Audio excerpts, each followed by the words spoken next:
Garu. I am from CSM department. Today my topic is the naming of two layers sample size 1000 and 2000 membership is 67.5, including 68.0 units can be sample be drawn from the some popular is the 2.5 subject name is capability statistics subject code 23 MAT containing problem statement depends on the hypothesis state of hypothesis of two means solution conclusion problem statement. The mean of the two largest sample sizes 1000 and 2000 members are 67.5 inches at 68 inches. Generating sample when drawn from the same popular SD is 2.5 inches.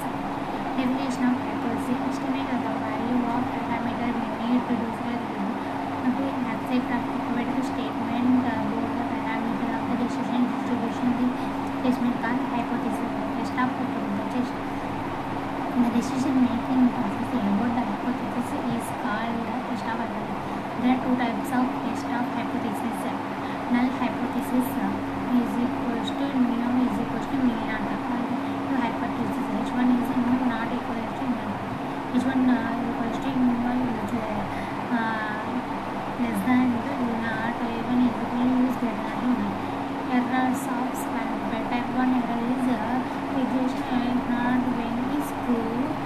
Type 2 is accepted is not when is false. Test of hypothesis of two means.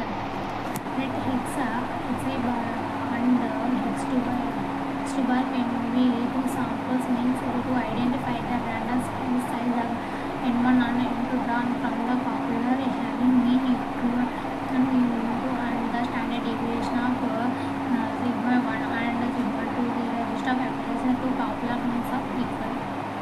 Null hypothesis mu1 equals to mu2. Alternative hypothesis mu1 not equal to equally the significance. Test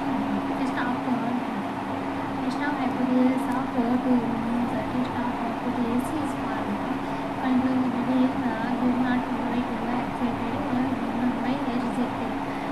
Where did not by 2 is tabular value. The given sample size N1 is equal to 1000, the N2 is 2000. The sample X is equal to 67.5. Sample size X2 bar is 68. The SD is 2.5 solution. The hypothesis H1 is equal to 11. Alternative hypothesis H1 is equal to mu1 not equal to mu2. Believe the significance mu1 is 0.05 or 95%. Test of hypothesis X1 bar minus the root of sigma 1 square plus sigma 2 square by n by n2. Solution: mu is equal to X1 bar value is 67.5 and X2 bar is 60. Sigma 1 by square is equal to 6.25 and N1 is equal to 1000. Sigma 2 square is equal to 6.25 and N2 is equal to 2000. The Z bar value is Z bar minus 5.16 is equal to 5.16. Z alpha is equal to bar Z is 0.05. The tabular column 1.9. The solution, the conclusion is Z bar is greater than Z bar. It's not